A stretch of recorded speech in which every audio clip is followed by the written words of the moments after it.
Olá, sejam bem-vindos ao Instituto Guimarães Vernier e hoje vamos falar na nossa aula número 4 de História do Brasil sobre economia açucareira e a resistência africana. Sou o professor Luciano Vernier e vamos iniciar então essa nossa aula de hoje. Então, na aula anterior foi perpassado os principais aspectos das capitanias hereditárias, que foi o primeiro sistema administrativo, da história do Brasil e também do governo geral que centralizou o poder no território brasileiro, colônia de Portugal. Também alguns fatos que foram relevantes de cada governador e as suas respectivas funções, que nós vimos, aquele mnemônico mágico, militar, administrativa, judiciária e eclesiástica, são as 4 funções principais aí que tinham, no caso, os governadores gerais. E nessa aula nós vamos abordar a relação entre a Igreja Católica e a coroa portuguesa. E assim como a forma como a coroa portuguesa pretendeu colonizar, povoar e colonizar a terra recém-descoberta. Procurando alienar, o que quer dizer alienar? É tirar o caráter meramente predatório da exploração do pau-brasil, optando pelo cultivo canavieiro, da cana-de-açúcar. Para então fixar o povoamento sistemático da neocolônia e também sobre a mão de obra escrava africana, que representou a base das atividades econômicas no Brasil colonial. Regime do padroado. A Igreja Católica. Então, a religião oficial em Portugal, e também suas colônias, que no caso o Brasil, era o catolicismo. Então, a Igreja Católica Apostólica Romana era a igreja oficial da coroa e assim do Brasil, era a religião oficial. Todas as pessoas que habitavam os domínios portugueses tinham que ser católicas. Caso contrário, estariam sujeitas à perseguição. Havia então um acordo entre o Papa e o rei de Portugal que estabelecia uma série de direitos e deveres. Então era o chamado regime do padroado. O que era o padroado? Padroado era um regime que estabelecia direitos e deveres entre a Igreja Católica e a coroa portuguesa. Era isso que era o regime do padroado, Dentre os direitos da coroa, nós temos nomear bispos. Então, o rei e tanto mesmo os governadores, pela função eclesiástica que eles tinham, poderiam criar dioceses e nomear bispos. Isso, na verdade, até foi um conflito, porque quem nomeia bispo, quem cria diocese é o Papa, Só que pelo regime do padroado, meio que havia essa opção do rei também nomear bispos e criar dioceses. Além de recolher o dízimo ofertado nas igrejas. O que era isso? Por exemplo, atualmente o dízimo ele fica para a igreja. Nessa época ficava para quem? Para o governo, para a coroa. Por quê? E os padres, eles eram remunerados com esse dinheiro. Então, como fosse um dinheiro, o padre era praticamente um funcionário público, por assim dizer. E os deveres da coroa portuguesa, por exemplo, era construir igrejas, cuidar da conservação e remunerar o clero, como eu falei. E garantir a expansão do catolicismo em todas as colônias portuguesas, tanto o Brasil como também as ilhas de Cabo Verde, Madeira, a costa africana, que era então, até a época, colônias aí portuguesas. Relação entre Estado e Igreja. Então, durante o período colonial, houve vários conflitos entre os padres da Igreja e os representantes da coroa portuguesa. Então, embora no papel, entre o rei e o Papa, havia uma certa harmonia, por assim dizer, na prática, naquilo que era no dia a dia, havia um certo conflito entre quem? Os representantes da coroa portuguesa e os padres. Até mesmo nós veremos ao longo do período colonial e depois até mesmo no Império, nós veremos grandes rebeliões que ocorreram e foram impulsionadas muitas vezes por padres. Entretanto, de uma certa forma, embora houvesse esses problemas, de maneira geral, a relação entre Estado e Igreja era harmoniosa. Enquanto as autoridades se preocupavam com o povoamento da colônia, com a ocupação da terra, com a colonização, o povoamento, existe uma diferença entre povoamento e colonização, que nós veremos, e a Igreja, ela se preocupava com o quê? Com o Evangelho e defender o trono por meio do altar, e evangelizar os povos. Então, assim, não era uma questão. Muitos livros trazem essa questão da igreja como sendo, queria escravizar o índio para ela, queria não sei o que. Não, a igreja queria uma coisa, ela queria evangelizar, queria batizar todos os povos. Para a igreja havia um pensamento muito certo de que se a pessoa não fosse batizada, e ainda hoje é assim, né? Não fosse batizada, não fosse católica, ela não seria salva, é para o inferno. Então havia uma preocupação da igreja constante em relação a isso. Por isso que ela queria converter os índios, tá certo? E a Inquisição? A Inquisição, o que quer dizer Inquisição? Inquisição quer dizer assim, investigação. Então a palavra Inquisição quer dizer a mesma que investigação, tá? E o regime do padroado, né, qualquer prática de culto não católica era proibida. Então havia essas investigações. Então, a Inquisição é essa investigação de verificar, né, se pessoas que se diziam católicas não estavam praticando, por exemplo, o judaísmo, se não estavam promovendo outras atividades religiosas que eram proibidas, tá? Quem fosse flagrado praticando culto que não fosse católico poderia responder por crimes contra as verdades da fé cristã católica, tá? Então foram enviados pela coroa representantes dos tribunais da Inquisição e o Tribunal do Santo Ofício, tá? Então, o Tribunal da Inquisição ou Tribunal do Santo Ofício eram as chamadas visitações, onde se abriu os processos contra as pessoas, tá? Lógico, isso foi um exagero em torno da Inquisição, mas isso é um aprofundamento, caso alguém queira estudar sobre isso, né?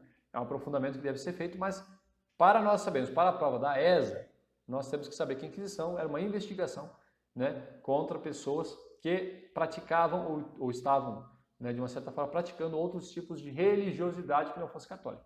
Isso era a Inquisição, era essa investigação, tá? Cristãos novos. Então, no Brasil, né, devido à grande miscigenação, o que é miscigenação? É a mistura de culturas e de povos, né? Houve uma grande diversificação, tá, de culturas, em especial um sincretismo religioso. O que é sincretismo? Você mistura as questões de religiosidade.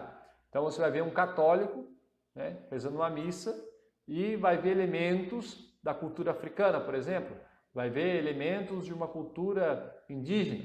Isso é o sincretismo religioso, tá?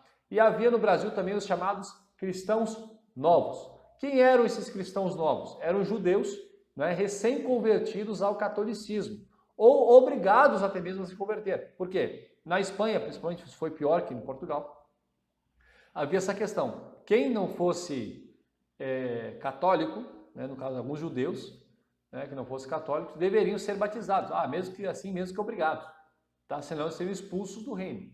Então muitos se batizaram católicos e continuaram praticando a religião judaica, e por isso que a igreja muitas vezes colocava a questão da Inquisição para investigar, né, se no caso esses judeus estavam praticando a religião judaica em segredo, porque era proibido, tá? Além da questão da religião judaica, havia também condenava práticas de feitiçarias, blasfêmias, homossexualismo, entre outras atividades. Pessoal, nós temos que lembrar que nós estamos falando há 500 anos atrás. A cultura de 500 anos atrás era muito diferente do que nós temos hoje, né? Toda essa questão de verdade e daquilo que é o correto, por exemplo, hoje nós temos um relativismo muito grande, tá? Mas naquela época, ou seja, o homossexualismo era condenado, né? Não podia haver homossexualismo, não podia haver feitiçaria, não poderia haver outras religiões, tá? Mas isso é da época, nós estamos estudando para um concurso, tá? Não estamos aqui discutindo religião, tá certo? Quem sabe depois a gente faz um vídeo explicando sobre isso, sobre história realmente sobre isso, mas o que a gente precisa saber. Quem são os cristãos novos? Judeus recém-convertidos ao cristianismo. E quem é que a igreja perseguia? Quem praticava blasfêmia, feitiçaria, enfim, pronto. É isso que era a Inquisição, era essa investigação para ver se aquelas pessoas estavam ou não, né, seguindo a religião católica ou outra religião, né, que fosse condenada pela igreja. Bom, falamos sobre a igreja católica, regime do padroado. O regime do padroado ele vai se estender durante todo o período colonial, tá? E o período imperial também. Quando é que vai ter fim o regime do padroado? O regime do padroado vai ter fim com a proclamação somente da República, lá em 1889, tá? E principalmente pela Constituição de 1891, onde será então sim abolido o regime do padroado, né, no Brasil. Até então, né, o país ele tinha uma religião oficial que era o catolicismo, tá? Então, assim, nós vamos ver que durante 400 anos da história, praticamente 300, 400 anos da história, nós temos aí a religião oficial do Brasil, o catolicismo, tá? Vamos seguindo. Produção açucareira agora.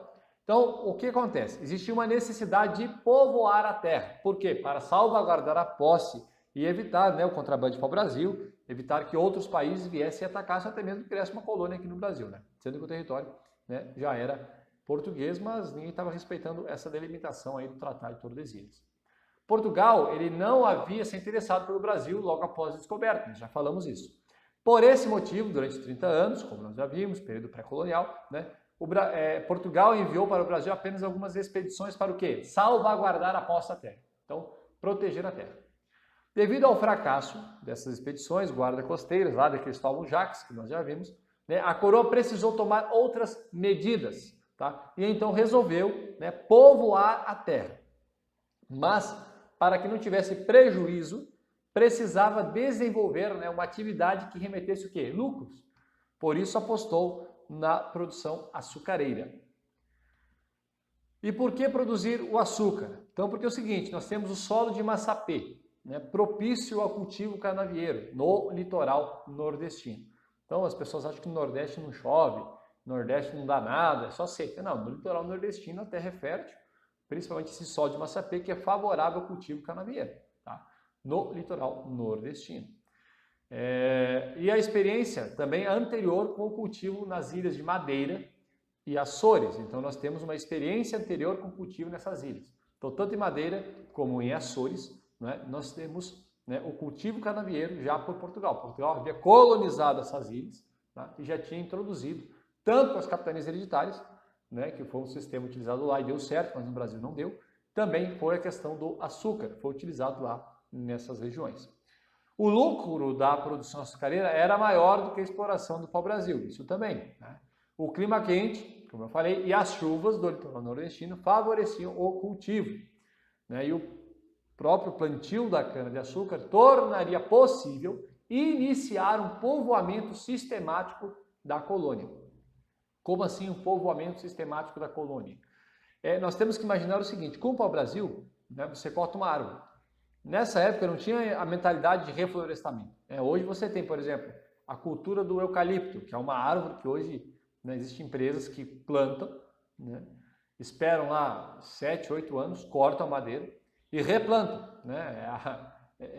Existem várias empresas que fazem isso. Nessa época não. O pessoal cortava o pau-brasil, embarcava o navio e ia embora e não replantava. O que acontecia? Aquela área que havia sido devastada já não era mais habitada, né? Porque era um comportamento nômade. Já com a cana-de-açúcar, não, você planta todo ano, né? Então, como você planta todo ano a cana-de-açúcar, você então pode povoar sistematicamente a colônia. O que é sistematizar? É organizar. Sistemático. O nosso curso, por exemplo, aqui, ele é sistemático, ele segue uma lógica, ele segue um sistema, né? Nós estamos estudando história do Brasil. O que é um sistema? Sistemático, porque nós começamos lá do início e vamos passando por ano. É um sistema. Diferente se eu viesse aqui e começasse a dar aula de república, depois eu fosse para o império, depois eu voltasse para a república, depois eu fosse para... Ia ficar uma bagunça, vocês não entendem nada, né? Por isso que é sistemático. Tá? Tranquilo? Vamos seguindo. E a cana-de-açúcar é o segundo ciclo econômico brasileiro. Então, qual é o primeiro ciclo econômico? O pau-brasil. E qual é o segundo ciclo econômico? É o açúcar. Então, a produção açucareira, em pouco tempo, ela foi superando aquela atividade meramente exploratória do pau-brasil. Então, com o passar do tempo, a produção açucareira, no início, ela foi livre, né? Depois nós vamos ver que lá em 1570 o açúcar ele se ampliou, né? E o rei Dom Sebastião I tomou medidas mais drásticas, né, quanto à produção de açúcar para evitar aí, né, perder dinheiro, por assim dizer, né, e tudo mais. Então, o pau-brasil ele não foi extinto, ele continuou sendo explorado juntamente com a cana-de-açúcar. Nós temos que entender isso, né? Não é um interruptor, tá? A história não é uma coisa assim que você, por exemplo, todo mundo se reuniu a partir de hoje, ninguém mais corta pau-brasil, agora é só cana-de-açúcar. Não, isso não existe, tá? O que aconteceu foi o seguinte, a cana-de-açúcar ela foi junto com o pau-brasil, chegou a um ponto que o açúcar superou, né, a exploração do pau-brasil. Mas o pau-brasil ele continuou sendo explorado, né, não deixou de ser explorado. Tá? E a produção açucareira, então, ela não vai extinguir essa extração do pau-brasil, né, mas apenas vai, né, superar essa atividade, se tornando, então, o segundo ciclo econômico brasileiro. E o parceiro de Portugal? Então, nós vamos ver que Portugal tem uma parceria. E quem é o parceiro? É os holandeses. Tá? Então, na história do Brasil, nós vamos ver que Portugal vai se aliar a dois países, principalmente. O primeiro deles é a Holanda, para a produção de açúcar, e depois vai ser a Inglaterra. Tá? Então, são os dois países assim que são, entre aspas, amigos da coroa portuguesa. Amigos nada, só queria explorar Portugal. Né? E Portugal, muito bobo que foi, né? Perdeu muito dinheiro para os holandeses, depois para os ingleses, como veremos nas aulas futuras. Então, a produção açucareira do Brasil, ela teve participação de quem? Dos holandeses. Então, os portugueses dominavam o quê? A produção do açúcar. Então, os engenhos, a lavoura, né? Ou seja, era cortada a madeira, era cortada a cana, era todo produzido o açúcar no engenho. Mas quem era responsável pela distribuição comercial, né? Ou seja, o transporte desse açúcar, né? O refinamento, né? Melhora desse açúcar, e o comércio na Europa era por quem? Pelos holandeses. Então, vamos supor assim, você tem uma matéria-prima, não sei, você tem plástico. Só dar um exemplo aqui, para ficar mais claro. Você tem plástico. O que é mais barato? O que é mais caro? Você vender plástico ou vender um telefone, por exemplo, que é feito de plástico? Você pegar um telefone, né, um telefone aqui e vender. Se pegar um telefone, você vai vender por um preço. Se você pegar, por exemplo, um plástico e vender, ou o material que compõe a parte do telefone, é uma coisa. Uma coisa é você vender um telefone desmontado, outra coisa é você vender um telefone montado. Você está entendendo o que eu quero dizer? Ou seja, então para quem era mais vantajoso o negócio do açúcar? Para os holandeses. Tá? Então, do ponto de vista econômico, era mais lucrativo para os holandeses do que para os portugueses o comércio do açúcar. Né? Porque a rentabilidade para os holandeses, o que é rentabilidade? Né? É o dinheiro, né? o lucro maior. Para os holandeses era maior por quê? Porque era possível comercializar o produto final, né? Era mais lucrativo do que produzir. Então, uma coisa, né? Quem nunca já comprou alguma coisa direto da fábrica? Você vai numa fábrica, você compra o produto por um preço. Se você vai no mercadinho da esquina, você vai comprar aquele mesmo produto por preço mais caro, né? Porque já passou por vários outros entrepostos, né? Por assim dizer. A origem do açúcar, de onde é que surgiu o açúcar e por que tanto a loucura pelo açúcar, né? Então a cana-de-açúcar, de onde é que ela é originária? Ela é originária da Índia. Então o açúcar, ele é da Índia, né? E o açúcar, ele era conhecido pelos antigos gregos como sal índico. Então, do contrário do sal, o açúcar, né? Nós temos esse oposto, né? Então o sal índico. Sal índico porque era doce, o açúcar, né? Então a cana-de-açúcar veio da onde? Da Índia.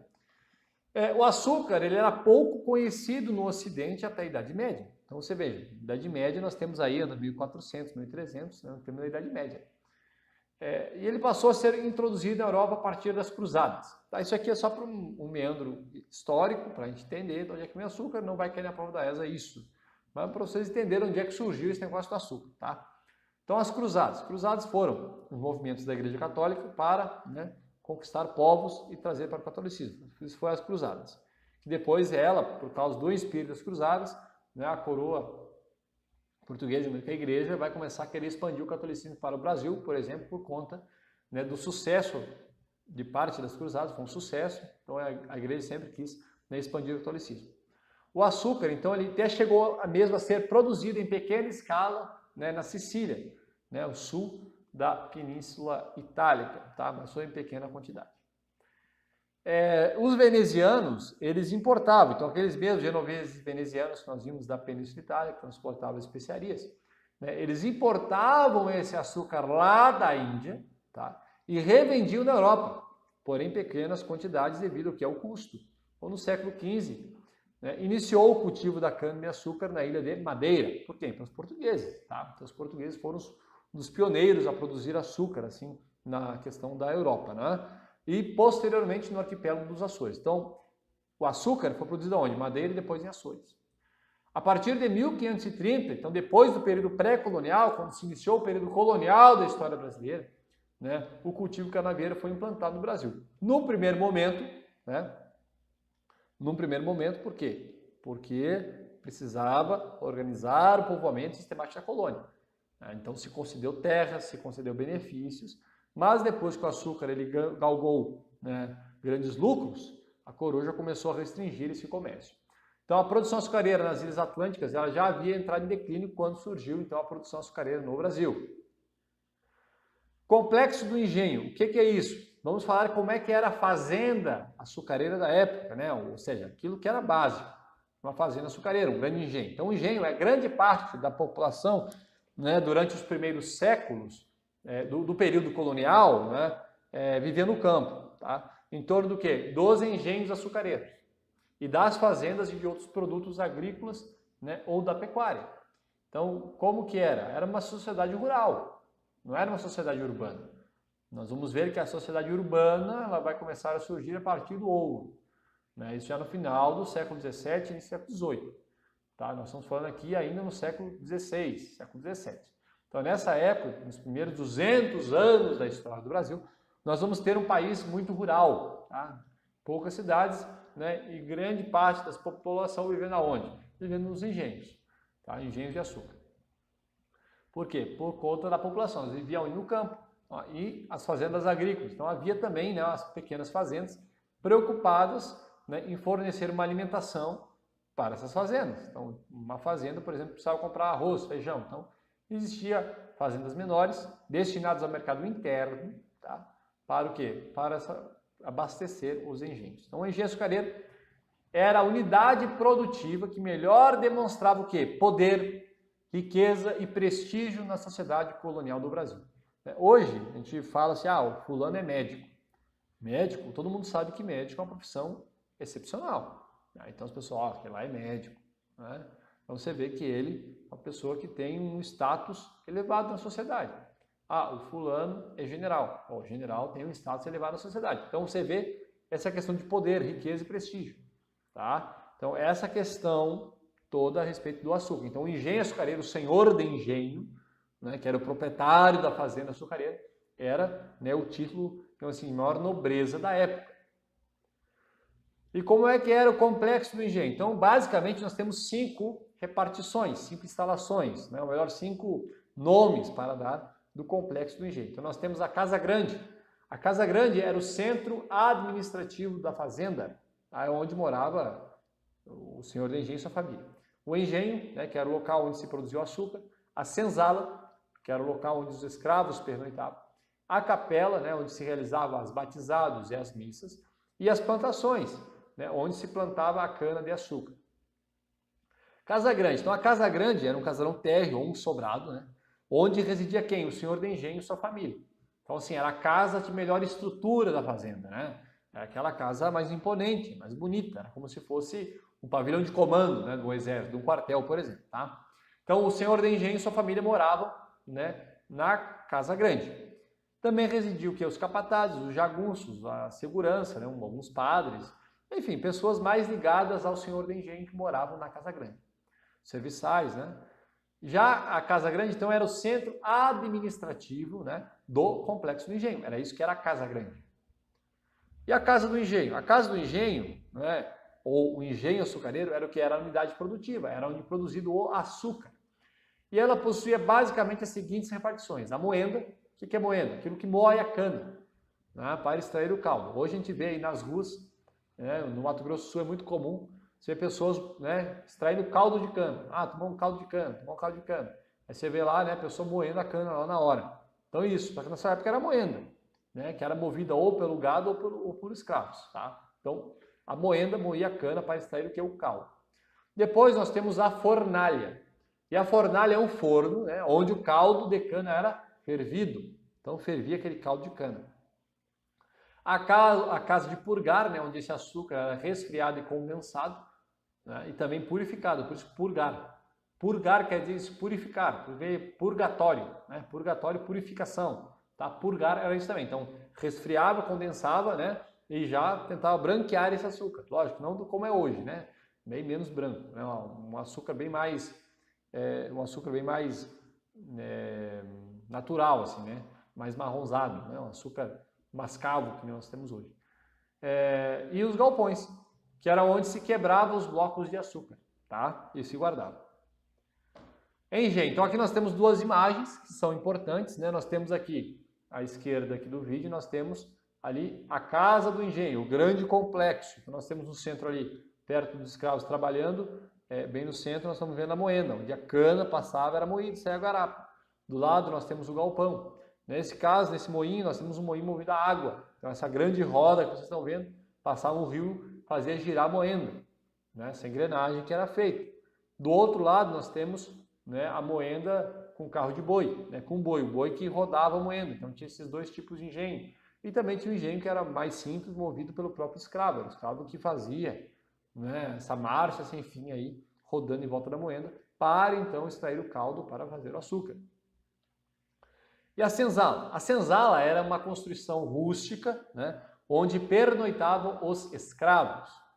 Esses locais eles eram bastante precários, tá?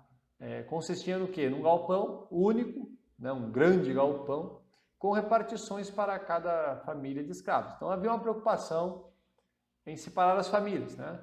Até porque havia a questão do catolicismo. Então, ou seja, havia isso também, essa preocupação do escravo.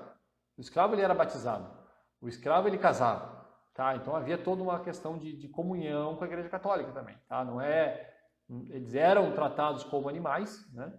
Querendo ou não, sim, mas sim recebiam batizados, recebiam comunhão, enfim, eles eram pessoas que recebiam uma orientação católica, tá? Não eram, não viviam que nem animais propriamente dito, embora fossem tratados como, tá? Assim como poderia ser um galpão só, poderiam também ser cabanas separadas, tá? Então a senzala não quer dizer que seja só um galpão, poderia ser aí cabanas separadas. As paredes normalmente eram de barro e o telhado de sapê, né? Ou de Santa Fé, aquele capim, né? Então assim, você vê que há um contraste entre a casa grande, que era mais imponente, né, onde morava o senhor da engenha, e a senzala do escravo, que era um aposento bem mais simples, né, bem mais complicado, né, bem mais indigente, por assim dizer. Capela. Havia uma capela também lá no engenho açucareiro. E a capela era o local, né, onde a comunidade se reunia para assistir e participar das missas, né? Missas, casamentos, batismos, funerais. Então, a capela do engenho ela existia e os escravos frequentavam também, né, principalmente nos domingos. Plantações. Então, as terras da fazenda açucareira basicamente eram compostas por canaviais, tá? Pastagens e um cercado para cultivo de alimentos. Como assim? O canavial, né, que era a plantação principal da fazenda, né, o canavial, onde era produzida a cana, onde era plantada a cana. As pastagens para o gado por quê? Por conta para mover a moenda, para moer a cana, então tinha também o gado. Nem todas as fazendas tinham isso, né? Depende do engenho. E um cercado para cultivo de alimentos, uma horta, tá? Uma grande horta onde se plantava alimentos para a subsistência da fazenda, tá? E as áreas dos canaviais eram chamadas de partidos, tá? Que poderiam ser ou não colhidas pelo proprietário. Como assim? Alguns partidos, né, que eram essas áreas dos canaviais, eram cedidos a lavradores, né, que deveriam colher o que? A cana. Então os lavradores lá colhiam a cana, produziam açúcar no engenho do proprietário, só que pagavam metade da produção e o aluguel da terra. Eram as chamadas fazendas obrigadas. Então isso hoje é bastante comum, inclusive, isso, né? Por exemplo, o camarada vai lá, ele quer arrendar uma terra e a pessoa tem uma fazenda. A pessoa não quer trabalhar. Não, então faz o seguinte, te arrenda a fazenda com o trator, com o maquinário todo, né, a terra, você vai, produz, me paga tantos por cento, ou tantas sacas, né? Ou arrendamento, por exemplo, eu arrendo a minha terra, vai ser tanto por mês, mais não sei quantas sacas de soja, por exemplo. Atualmente se faz muito isso, e nessa época também existia isso, né? Ou até mesmo os senhores de engenho tinham mais de um engenho, eles arrendavam o engenho para outros trabalharem. O engenho continuava recebendo dinheiro com isso, né? Eram as fazendas obrigadas. Então aqui nós temos uma imagem mais ampla para mostrar como é uma disposição básica, né, do engenho açucareiro. Então nós temos, bem no alto aqui, nós temos a casa grande, né, do lado da capela. Mais embaixo nós temos aqui a senzala, uma casa bem mais simples. Lá em cima nós estamos vendo o engenho. Do lado, né, as plantações. Tá? Basicamente, lógico, isso aqui é só uma ilustração, não quer dizer que fosse sempre assim, né? Mas é uma ilustração para vocês verem como que era o complexo do engenho açucareiro. A sociedade açucareira. Então, quem é que vivia nessa sociedade açucareira? Uma sociedade rural. Vivia em torno do engenho açucareiro. Então, era o senhor do engenho. Quem era o senhor do engenho? Era o dono do engenho açucareiro. Era a elite, né? Depois nós temos, contrapondo ao senhor do engenho, nós temos os escravos, que era a mão de obra do engenho açucareiro. Tá? Então, a mão de obra do engenho açucareiro era os escravos africanos e também escravos índios. Também temos os assalariados, né, que eram mestres de açúcar, os purgadores, os agregados, os feitores. Que era o mestre do açúcar, aquele que era responsável por dar o ponto do açúcar. Olha, a partir de agora o açúcar está pronto. Os purgadores, que era o que? Purificava o açúcar, por isso purgar, né? Purgatório, purificar, tá? Os agregados, que eram pessoas livres, né, não eram escravos, recebiam até mesmo uma paga pelo seu serviço, prestavam serviços gerais, desde capangas, jagunços, né, numa parte do açoite também dos escravos. Feitores, né, que eram os auxiliares dos senhores do engenho, era como se fosse o gerente do engenho, tá? Ficar mais claro. E também tinha profissionais liberais. Os profissionais liberais, eles também não só viviam no engenho, mas também nas cidades e vilas, né? Vilas, povoados. Eram médicos, advogados, né? Gente de todas as espécies, né? Lógico, nessa época a medicina era algo bastante rudimentar. Muitas vezes o açougueiro era médico também, tá? Fazia cirurgia também, o açougueiro, realmente, era o carniceiro. Então, era fazer duas coisas, né? Operava e cortava a carne também, sem problema nenhum. Né? Muitas vezes nós veremos a questão do Rio de Janeiro, quando via a família real. Tá? É engraçado de ver a história é interessante por causa disso. Né? Feitor mora. Então vamos falar um pouco sobre esse auxiliar do senhor do engenho. Então ele era o responsável pela administração da propriedade do senhor do engenho. Como assim? É como se fosse o gerente. Né? Muitas vezes o senhor do engenho ele não morava no engenho açucareiro, ou tinha mais de um engenho açucareiro, ou até mesmo queria viver na cidade e não queria se envolver com a produção, só queria o lucro. Então ele tinha um feitor-mor, que era um cargo de confiança. Dentre as atribuições, né, do feitor-mor estava mandar contar, confessar e castigar os negros, né, o castigo exemplar. Como assim? Vamos supor, o negro não queria trabalhar, dormiu para mais da conta, né, ou se rebelou contra o senhor do engenho. Então era dado as chibatadas, o castigo era público. Né? Para quê? Para que os outros vissem aquela situação e não quisessem cometer o mesmo ato. Por isso que o castigo é exemplar. Confessar, mandar, né, para o padre confessar os negros e contar também. Visitar as matas e as plantações da fazenda, ver se está tudo em ordem, se não está aqui pegando fogo, se ninguém invadiu. Justificar a morte do escravo ou gado e cuidar das casas do engenho, da sua conservação. Bom, pessoal, falamos aí sobre o complexo do engenho açucareiro, falamos sobre algumas funções, né? E também da sociedade açucareira. Agora vamos falar da escravidão africana. Então é o seguinte, mão de obra nos engenhos. No início da produção açucareira, né, o colonizador ele fez uso do quê? Da escravidão indígena. Por que a escravidão indígena? Até os colonizadores pensaram o seguinte, está muito fácil, é só ir ali no mato, acha o índio, escraviza o índio trabalha. Né? Por quê? Pensava-se que havia encontrado a mão de obra suficiente e barata. Porém, devido a uma série de fatores, né, o colonizador passou a fazer uso da escravidão africana. E essa prática já havia sido utilizada aonde? Né? Em Portugal e nas ilhas do Atlântico. Então, predomínio da mão de obra escrava africana. Por quê? Redução da população indígena por epidemias e guerras. Primeiro, por que epidemia? Então nós temos que ver que houve um problema quando vieram os portugueses para o Brasil.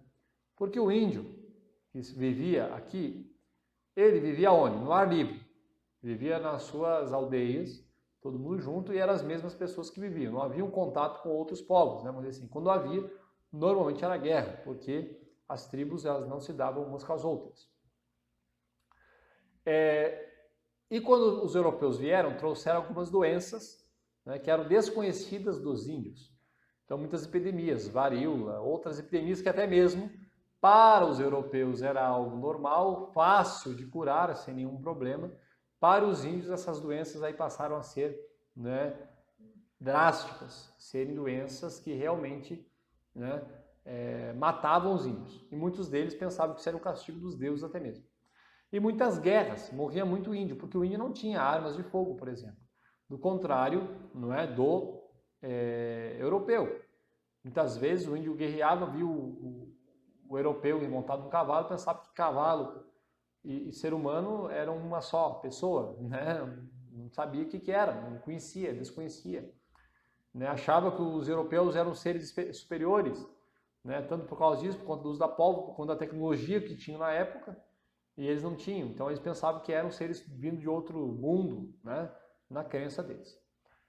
Também o índio ele não estava adaptado ao trabalho na lavoura. Por quê? O trabalho na lavoura era feito pela mulher indígena e não pelo escravo, né, o homem. quer dizer, o índio, né, o homem. Por quê? Porque o homem índio, ele estava voltado para o quê?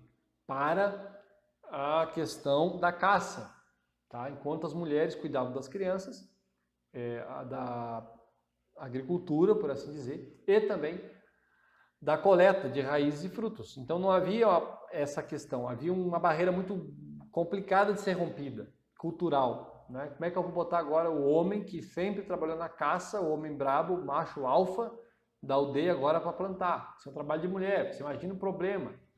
Muitos africanos, inclusive, isso foi um fator também que levou, conheciam a metalurgia, conheciam a pecuária já, né?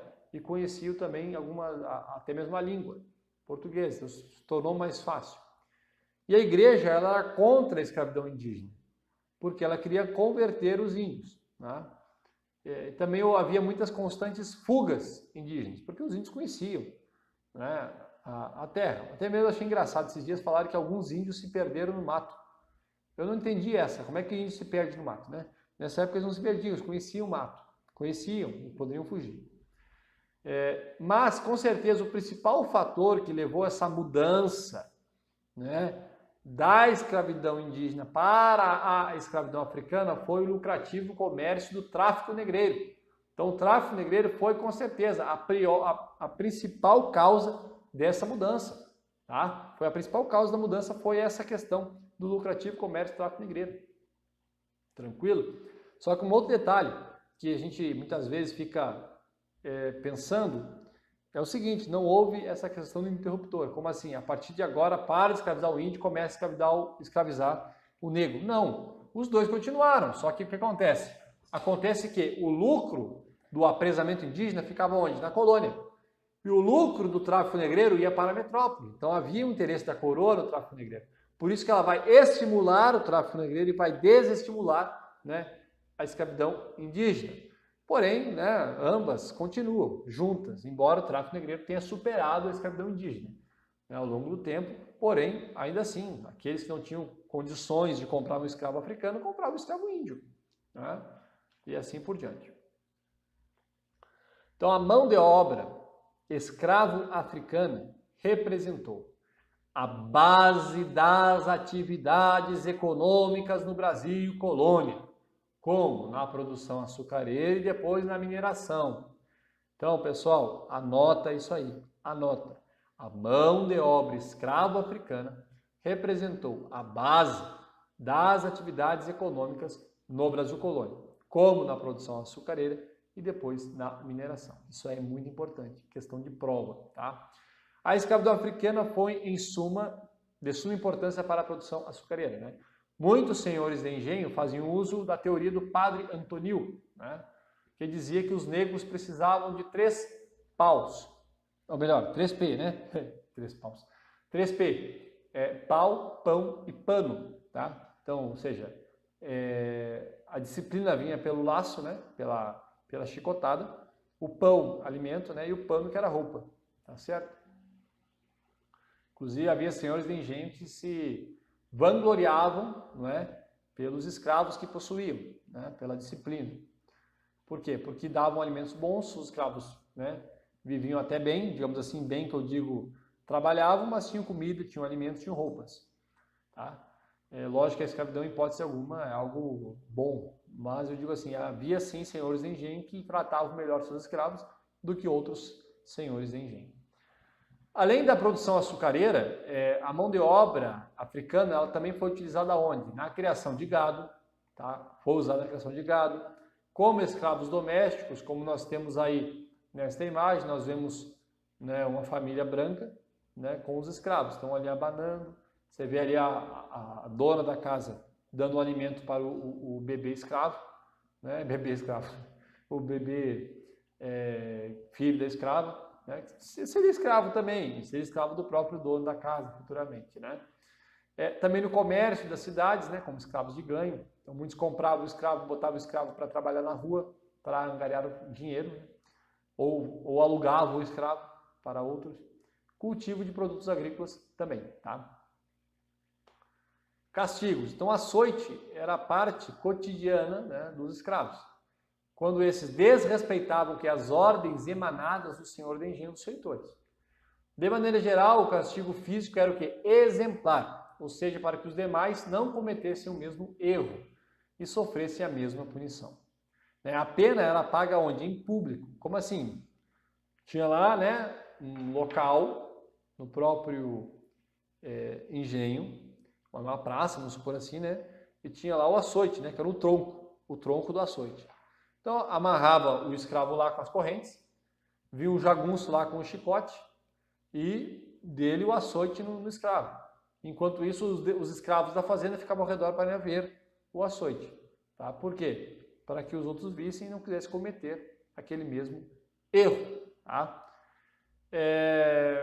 Normalmente, com as chibatadas, né, tomava a chibatada e depois o escravo era colocado nas correntes e usava-se sal grosso, né, ou limão, sumo de limão, ou até mesmo também mijava-se, né, usava-se urina, urinava-se, né, nas costas, por exemplo, do escravo para cicatrizar. Tá? Então muitos escravos eram marcados, né, nas costas por causa do açoite que tomavam.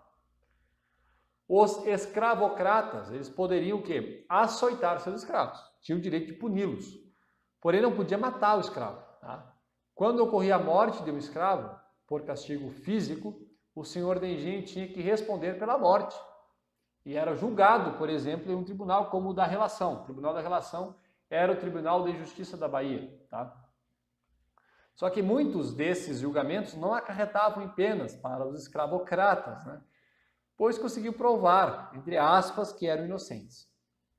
Então, o que acontece? Acontece o seguinte, né? O escravo, ele lá, morreu o escravo. Aí o senhor de engenho ia lá para o Tribunal da Relação, né? Aí dizia assim, não, eu sou pobre, tenho uma família para sustentar, chorava as pitangas, o juiz dava, não, tudo bem, ele não teve culpa, não foi ele, quiseram enganar, disseram que foi ele, mas não foi, e morria nesse caso aí, entende? Então, era meio que só para dizer que havia uma punição para o escravocrata que matasse o escravo, tá certo? Agora vamos falar sobre o mercado interno da colônia. Por quê? Nós já falamos do mercado externo, que era a produção açucareira. Então, a grande questão é a produção açucareira. Tá? É o mercado externo, ou aquilo que, né, a própria coroa incentiva, o mercado externo. Agora, o mercado interno da colônia, nós vamos ver. Mas antes, vamos falar um pouco sobre o mercado externo ainda, sobre a plantation açucareira. O que é a plantation açucareira? Então, a plantation, ela foi uma forma básica, tá, de colonização portuguesa no Brasil.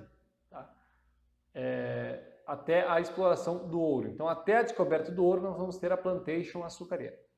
Dentre as atividades desse sistema, nós temos que lembrar do mnemônico LEME.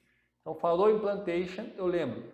Latifundiário, escravocrata, monocultor e exportador. Latifundiário, escravocrata, monocultor e exportador. Falou grego, professor. O que quer dizer cada uma dessas palavras? Latifundiário, grande propriedade de terra. Latifúndio é isso, grande propriedade de terra. E o latifundiário era o dono dessa propriedade. Escravocrata, ou seja, a mão de obra era escrava, né? E monocultor, monós é único, cultor, cultura, uma única cultura, então único produto, o açúcar. E exportador, produção voltada para onde? Para o exterior. Então, não era interesse, por exemplo, para o mercado interno o açúcar, assim para o mercado externo. Acontece que a economia do Brasil colonial ela não vai se reduzir à plantation açucareira. Né? Destaca-se também a importância do papel da pecuária no mercado interno. Então a pecuária é de grande importância no período colonial também. Só que a pecuária ela é voltada para onde? Para o mercado interno. Tanto como força motriz, como alimentos, tá? Como transporte. Então vamos lá. Pecuária, mercado interno, vai para onde? No interior. Então vai empurrando os pecuaristas para o interior do território. Nós veremos nas próximas aulas que os pecuaristas são um dos responsáveis pela interiorização do território. Já a cana-de-açúcar é o mercado externo e ela é produzida onde? No litoral, principalmente no litoral nordestino. Né? O gado, ele, por exemplo, ele foi utilizado para o quê? Para mover a moenda. Né? Era o engenho movido por força animal, chamado trapiche. Então, o trapiche, o que era o trapiche? Era a moenda que era movida por força animal, né, por gado. Então, a própria fazenda do engenho açucareiro, ela tinha gado. Ou muitas vezes comprava ou arrendava um gado para mover a moenda. Isso era bastante comum também, que era, no caso, o moinho, né, a moenda de trapiche. Economia da colônia. Então, a criação de gado, né, que era destinada ao mercado interno, foi uma das principais atividades econômicas do período colonial, né, que além de servirem de alimento e fornecerem couro, né, os bois também eram utilizados como força motriz e meio, né, de transporte, tá certo? Então, a criação de gado destinado ao mercado interno foi uma das principais atividades econômicas do período colonial. Isso está lá no livro do Gilberto Cotrim, um dos livros da bibliografia. Então, é importante vocês aí darem uma atenção especial para a criação de gado. E o tráfico negreiro? Vamos falar então desse lucrativo comércio do tráfico negreiro. Então, qual foi o primeiro país a comercializar escravos africanos pelo Oceano Atlântico? Foi quem? Foi Portugal. Então, Portugal ele é meio que o pioneiro em tudo, quase no começo da história do Brasil, né? Foi o primeiro a empreender as grandes navegações e também foi o primeiro a implantar, né, o tráfico negreiro pelo Atlântico. Foi o Portugal. Por que Portugal foi o primeiro ou pioneiro? Por quê? Porque ele havia dominado várias áreas do litoral africano, né, onde os portugueses fizeram alianças com os líderes locais e fundaram o que? As feitorias, né? Algumas feitorias. Além dos portugueses, o comércio de escravos, né, também começou a ser realizado por outros países, como holandeses, ingleses e franceses. Tá? E o interesse do tráfico negreiro. Então, esse interesse ele reunia interesses, né, em vários países, na África, na América e da Europa. Ele era utilizado como o quê? Como moeda de troca, né? E o que era utilizado como moeda de troca pelo escravo africano? Principalmente o tabaco. Então, o tabaco era o principal produto usado como moeda de troca pelo escravo africano. Então, havia fazendas no Brasil, por exemplo, que plantavam o tabaco para a compra do escravo africano. Mas não somente o tabaco, mas também a aguardente. O que é aguardente? A cachaça, né? Canha, cachaça. Armas, tecidos grosseiros, etc. Os africanos eles eram vendidos, né, aonde? Em leilões, nas colônias, como foi o caso do Brasil. Tá? Então, os africanos vendiam-se em leilões. Então, chegavam no porto e leiloava-se o escravo. Quem dava mais pelo escravo, né? Então, quem dava mais dinheiro levava o escravo. Muitos africanos, né, foram desterrados e escravizados. O que é desterrado? Tirado da sua terra. É desterrados. Então, saiu para fora da terra.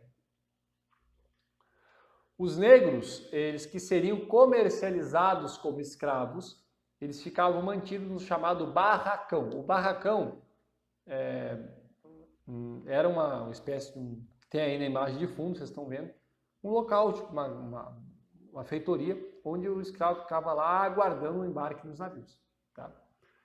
Não se sabe o certo a quantidade de escravos retirados da África e levados para a América, em especial para o Brasil. Você tem um cálculo preciso disso. O que se sabe é uma estimativa, né, e o período maior de intensidade do tráfico negreiro. Então, se sabe a estimativa.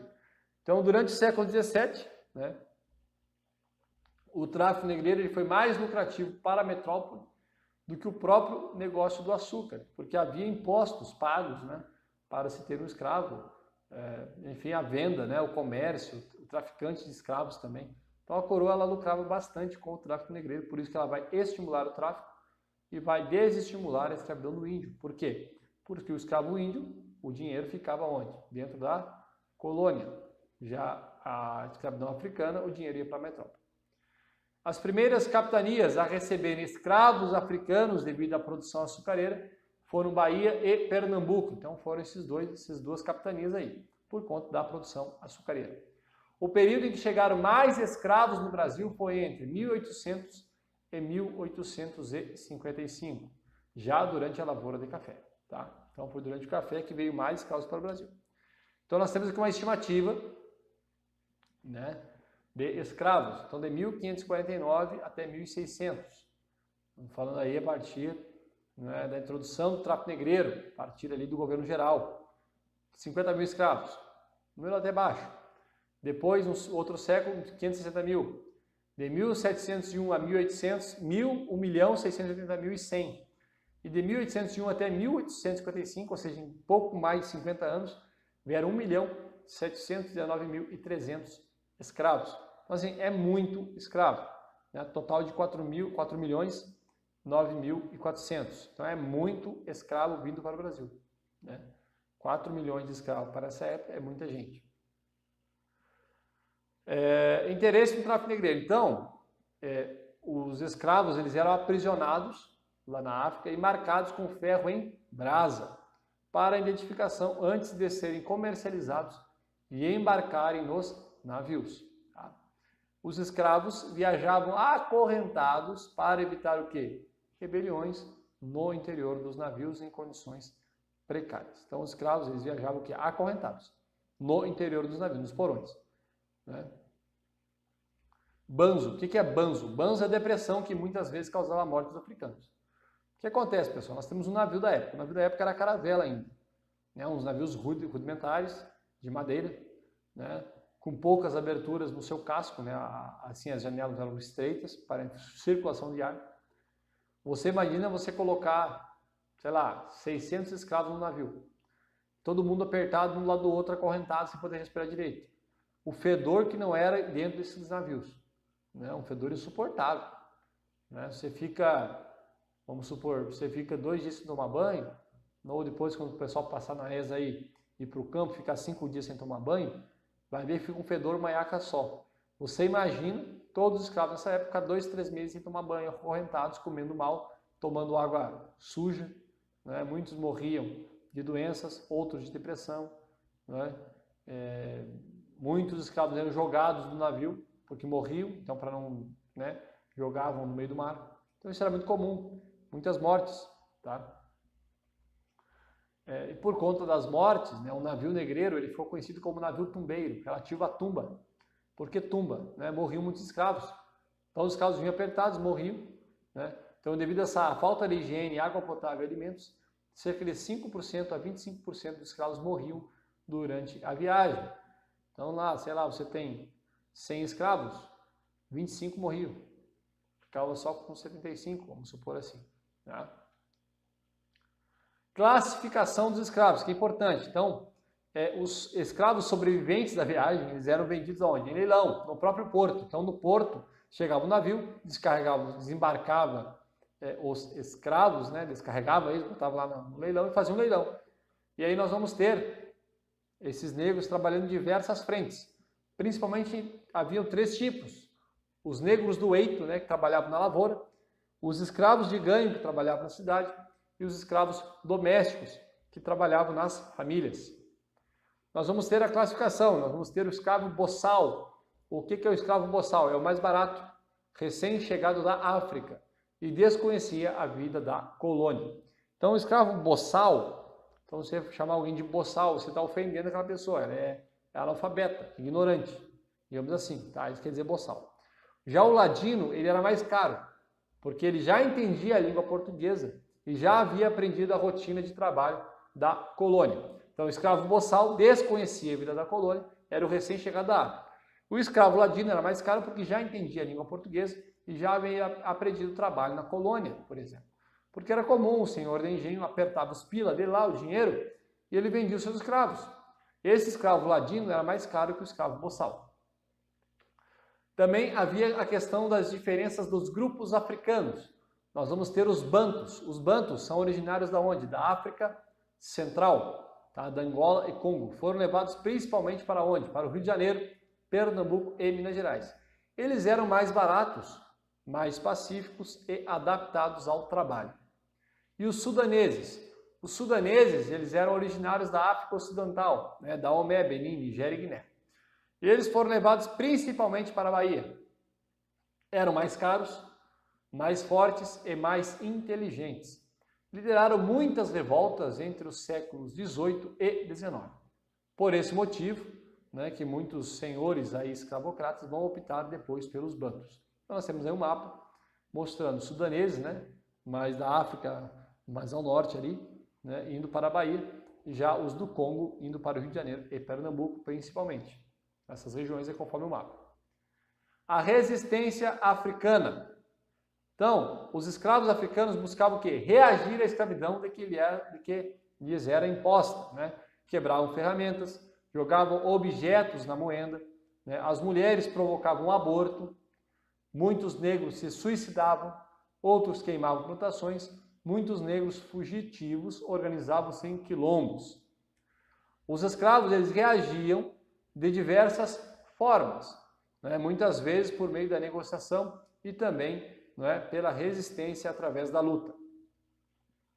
Mocambo ou quilombo. Então, quilombo é a palavra africana que significa população, né? E também eram chamados de mocambos. Então, tanto quilombo como mocambo. E os membros chamados de quilombolas, mocambeiros ou calhambolas. Qualquer um desses nomes se referem às mesmas pessoas. Então, a resistência quilombola. Então, foi frequente a formação de quilombos no Brasil. Então, a partir do século XVII até o fim da escravidão. Nos quilombos, a vida era o quê? Comunitária, ou seja, todos trabalhavam, né, para o mesmo fim, para a mesma, né, a questão da população em si. Além dos escravos fugitivos, viviam no quilombo também índios, soldados, aventureiros, perseguidos à justiça e comerciantes. Então, o quilombo não era somente gente negra, mas pessoas brancas, pessoas indígenas, enfim, de diversas outras etnias e raças viviam, né, no quilombo, não somente negros. A vida do quilombo. Então, o quilombo havia o que? A prática da agricultura, pesca, mineração, coleta e o comércio com os povos e vizinhos. Né? Os integrantes dos quilombos eles faziam o que? Alianças com escravos de ganho, escravos livres, homens livres e principalmente com comerciantes, para prover mantimentos para o quilombo. Quilombo era a oportunidade de liberdade para o escravo. Quilombo dos Palmares. Né? Então, o quilombo mais importante da história do Brasil foi o Quilombo dos Palmares, que ele vai existir de 1629 até 1694. Quilombo dos Palmares. Então, o Quilombo dos Palmares, onde é que ele está localizado? No atual estado do Alagoas. Localização na época, na capitania de Pernambuco. Então, muito cuidado com isso. Onde está localizado atualmente o Quilombo dos Palmares? Vamos supor, né? Não existe mais, mas, historicamente. Alagoas. Na época, pertencia à capitania de Pernambuco. Ocupou cerca de 27 mil quilômetros quadrados de área. Né? Foi chamado de Palmares, pois ocupava uma extensa região de palmeiras, por isso Palmares. Para os senhores de engenho, Palmares era uma ameaça. Né? Então foram várias expedições militares para tentar destruí-lo. O quilombo ele vai resistir por 65 anos, de 1629 até 1694. Segundo o governador de Pernambuco, né, Palmares possuía cerca de 20 mil habitantes. Provavelmente o número foi menor, mas foi aumentado para justificar aí o fracasso das expedições que tentaram destruí-lo. As atividades do Quilombo dos Palmares, vamos ter a criação de gado, a agricultura de milho, feijão, cana-de-açúcar, mandioca, né, prática de comércio com povos vizinhos também. O líder de Palmares, então um líder importante de Palmares foi Ganga Zumba. Ganga Zumba significa grande senhor. Ele liderou o Palmares, né, Quilombo Palmares, de 1656 até 1678.